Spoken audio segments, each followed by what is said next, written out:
10th student 6th யூனிட்டில் ட்ரிக்னாமெட்ரிமா முக்கோணவியல்னு சொல்லுவாங்க தமிழ் மீடியத்துக்கு.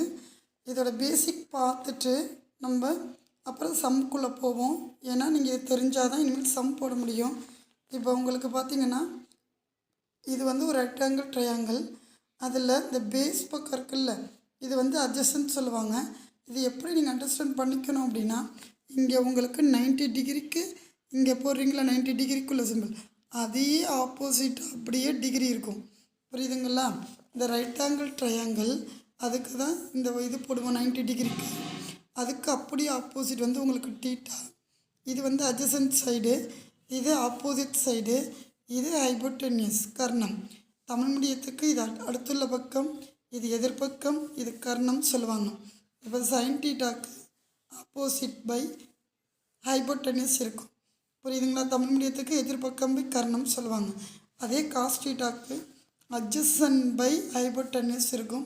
இது தமிழ் மீடியத்துக்கு அடுத்துள்ள பக்கம் பை கர்ணம். டான் டீட்டாக்கு ஆப்போசிட்டும் அட்ஜசன்ட்டும் இருக்கும். உங்களுக்கு ஹைபோட்டெனியஸ் டான் டீட்டாக்கு வராது. தெரியுதுங்களா? இப்போ அதுக்கு எதிர்பக்கம் பை அடுத்துள்ள பக்கம் சொல்லுவாங்க. இப்போ உங்களுக்கு டிகிரி தெரியணும். இதில் 30 டிகிரி, 45 டிகிரி, 60 டிகிரி. இப்போ சைன் டீட்டா பார்த்திங்கன்னா 30 டிகிரியில் 1/2, இது 1/√2, இது √3/2. புரியுதுங்களா? 30 டிகிரி, 45 டிகிரி, 6. இதில் காஸ் டீட்டாக்கு நீங்கள் இந்த ஒரு வேல்யூ நீங்கள் ஞாபகம் வச்சுக்கோங்க. சைன் டீட்டாவோட வேல்யூ ஞாபகம் வச்சுட்டிங்கன்னா இது அப்படியே 60 டிகிரியில் இருக்கிறத அப்படியே இங்கே காஸ் டீட்டாக்கு 30க்கு கொண்டு வாங்க. அதேமாரி சைன் 30ல் இருக்கிறத அப்படியே உங்களுக்கு 60க்கு காஸ் 60க்கு கொண்டு வாங்க. அதே வந்து 45 டிகிரி வந்து சைன் டீட்டாக்கும் காஸ் டீட்டாக்கும் ஈக்குவலாக தான் இருக்கும். ரெண்டும் சேமாக இருக்கும். அடுத்தது டான் டீட்டாக்கு 1/√3 ஞாபகம் வச்சுக்கிட்டிங்கன்னா இந்த 1 வந்து 45க்கும் இந்த √3 வந்து 60க்கும். புரியுதுங்களா? இந்த வேல்யூ ஞாபகம் வச்சுக்கோங்க. இதுலேயே இப்போ நம்ம எக்ஸாம்பிள் 6.1 பார்ப்போம். இப்போ எக்ஸாம்பிள் 6.1 பார்த்தீங்கன்னா உங்களுக்கு எடுத்துக்காட்டு 6.1 தமிழ் மீடியத்துக்கு tan square theta minus sine square theta equal to tan square sine ஸ்கொயர்னு கொடுத்துருக்காங்க. இப்போ சொல்யூஷன் போடலாமா? ஃபஸ்ட்டு உங்களுக்கு லெஃப்ட் ஹேண்ட் சைடு எடுத்துக்கோங்க. Tan square minus sine square மட்டும் எடுத்துக்கோங்க.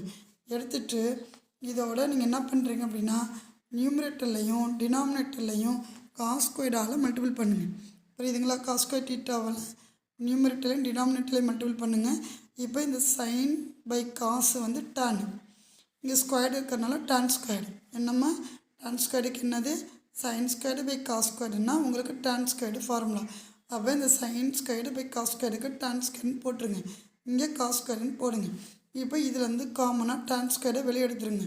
இந்த டான் ஸ்கொயரை வெளியே எடுத்துட்டிங்கன்னா அங்கே என்ன இருக்கும்? 1 மைனஸ் இந்த டான் ஸ்கொயர் தான் நீங்கள் காமனாக வெளியே எடுத்துட்டிங்களா?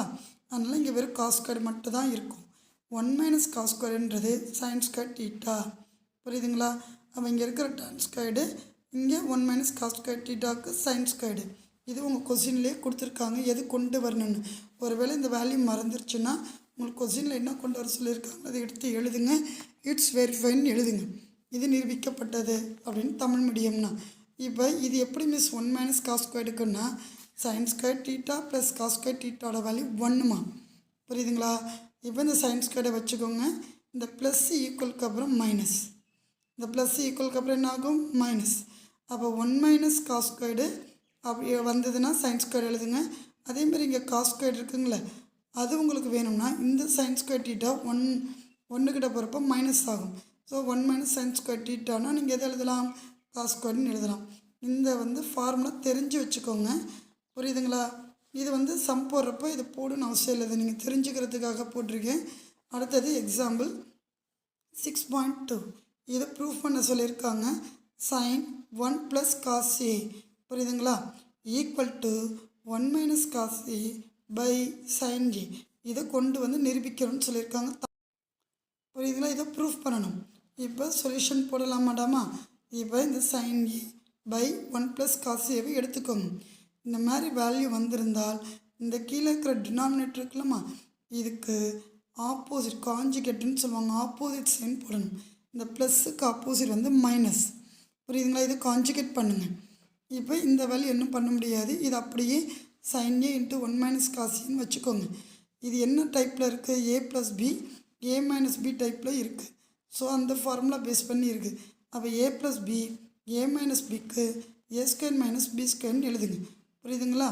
அப்படின்னா இந்த 1 ப்ளஸ் காஸ்டீட்டா 1 மைனஸ் காஸ்டீட்டா வந்து 1 ஸ்கொயர் மைனஸ் காஸ்கொயர் ஏன்னு போடுங்க. இப்போ இந்த சைன் அப்படியே இருக்கட்டும், 1 மைனஸ் காசி அப்படியே இருக்கட்டும். 1 மைனஸ் காஸ் ஸ்கொயர்டுன்றது sine square theta sine squared A. இந்த ஸ்கொயர்டும் இந்த சைனும் கேன்சல் ஆயிரும். அப்போ உங்களுக்கு என்ன ஸ்கொயர்டு தான் கேன்சல் ஆகும். ஏன்னா சைன் ஸ்கொயர்டுனா சைன் வந்து 2 தடவை இருக்குன்னு அர்த்தம். ஸோ ஒரு டைம் வந்து நம்ம கேன்சல் பண்ணிடுவோம், ஒரு சைன் இருக்கும். புரியுதுங்களா? அப்போ 1 மைனஸ் காசி பையில் ஒரு சைனே எடுத்து போடுங்க.